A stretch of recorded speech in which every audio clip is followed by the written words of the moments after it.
मुझे उनकी वालदा की हिम्मत और जुर्रत को मुझे सलाम पेश करना है कि वो इतनी उनकी प्रेजेंस ऑफ माइंड थी, वो काम थी। उन्होंने 2-3 दफ़ा ये कहा, जहाँ वो ठीक है वो रो भी रही थी, वो बहुत सदमे भी थी, शौक में भी थी, लेकिन उन्होंने बाकी लोगों को ये कहा कि बेटा ये तो एक हकीकत है, इस हकीकत को तस्लीम करना होगा। अब ज़रूरत इस चीज़ की है कि अरशद जो है उसकी मैयत को फौरी तौर पर इस्लामाबाद एयरपोर्ट में लाया जाए। मैं अपने बेटे का चेहरा देखना चाहती हूँ, मैं अपने बेटे को दफनाना चाहती हूँ। और ये रिक्वेस्ट उन्होंने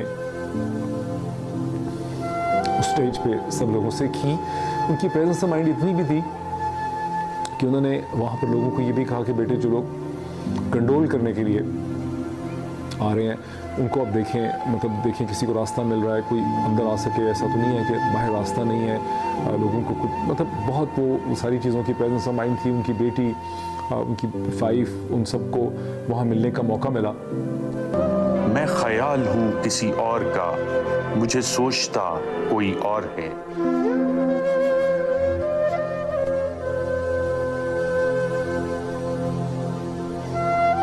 Yes, Mr. Ali, we have reached. Yes, sir.